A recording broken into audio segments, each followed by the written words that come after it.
Hello students,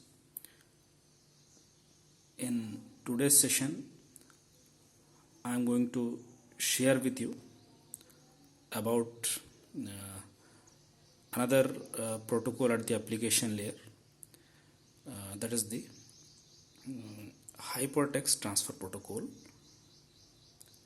abbreviated as HTTP. This will be the last protocol in this series of application layer protocols. So let us see about this protocol called HTTP. This protocol, hypertext transfer protocol, or say HTTP, is used uh, mainly to access the data on the World Wide Web. So the main purpose of this protocol is as written. It is to access the data which is residing on the World Wide Web or the internet.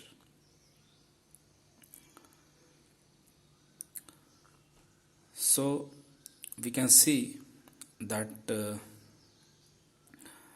this protocol therefore will be functions like a combination of FTP and SMTP. Right, as we have seen that in FTP, this FTP facilitates file transfer and SMTP facilitates mail transfer. So both of these facilities are included in HTTP,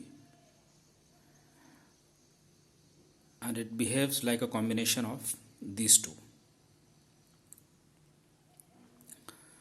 The working of the HTTP protocol can be understood here with the help of this diagram. In this diagram, it is shown that over the network we have two sides. One is the client side and the other one is the server side. You can see that this HTTP protocol is also a TCP/IP based client server protocol. So we have this client side and the server side. So in a typical HTTP transaction, what happens is that the client can send a request to the server for the desired kind of the data access, and for this request the server can send back the corresponding response. So we have therefore in the HTTP transactions a series of requests and the responses. Now these request and response, these messages, now we see further that what will be their typical formats. So this we see next, that as we have seen that under this protocol HTTP we have two types of the messages. We have seen these messages are the request message and the response message.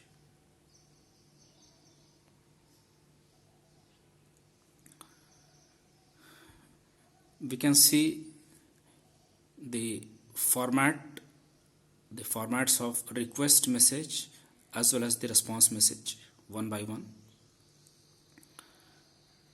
The format of the request message can be seen over here, that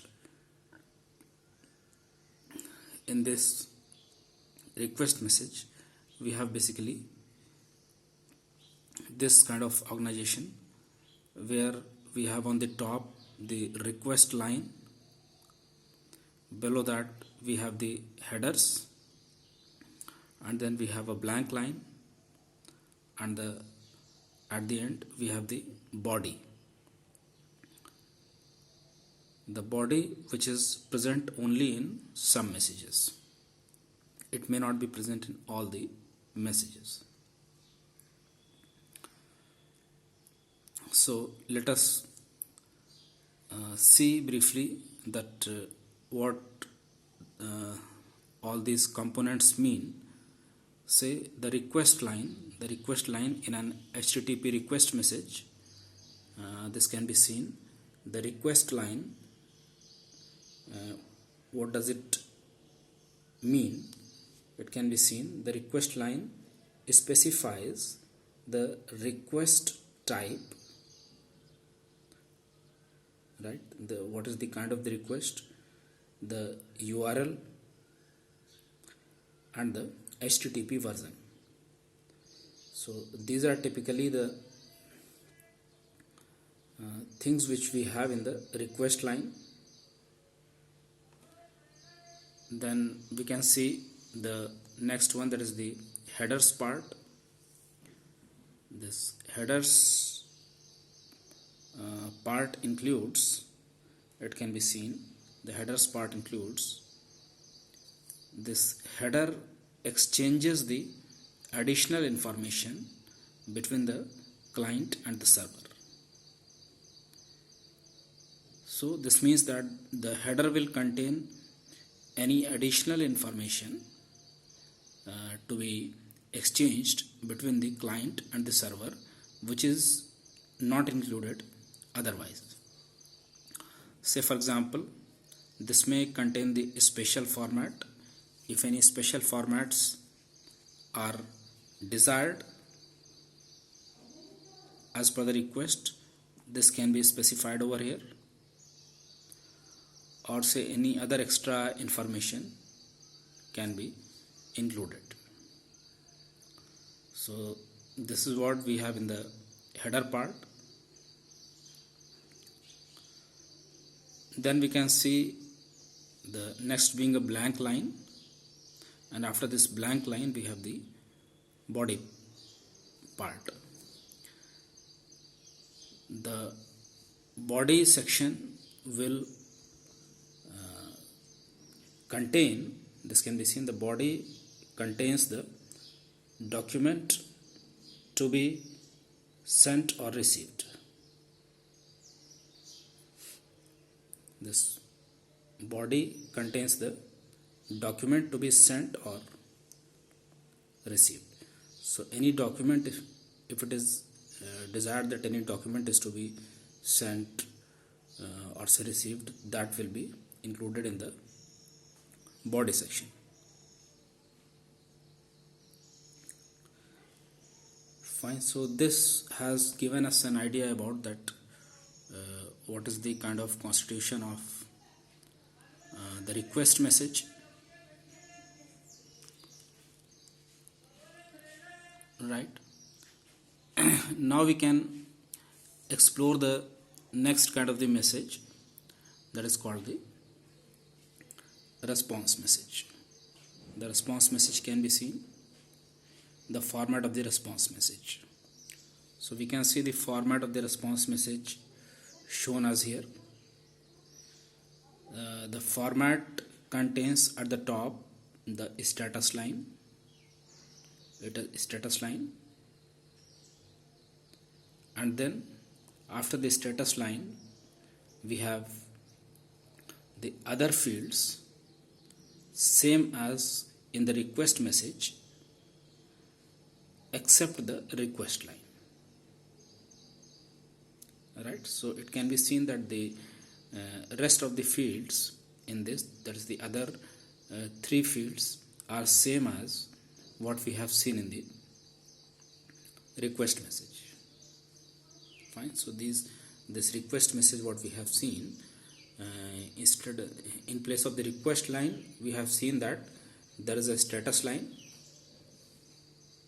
and the rest of the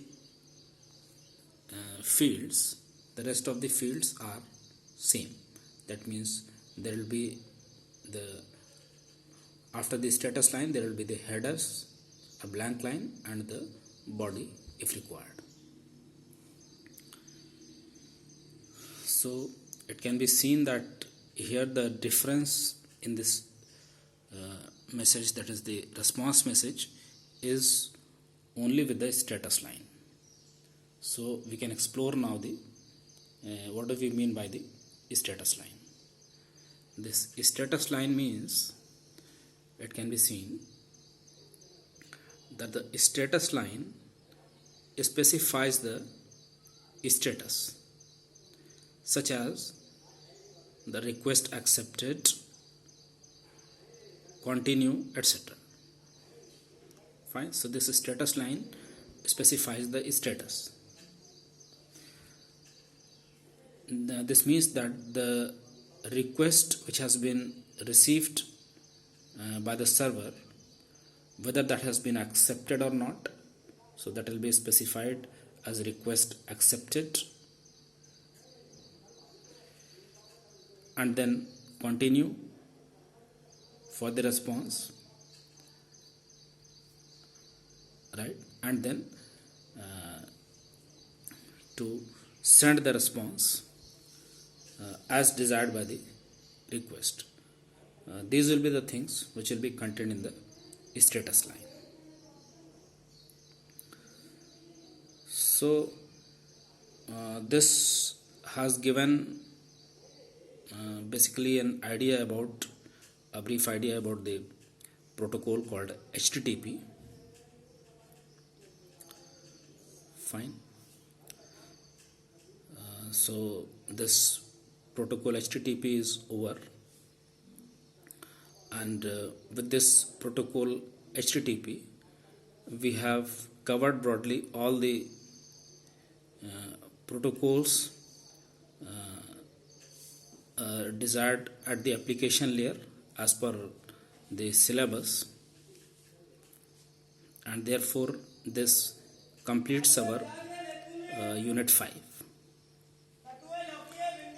and therefore with this we cover the syllabus of the computer network,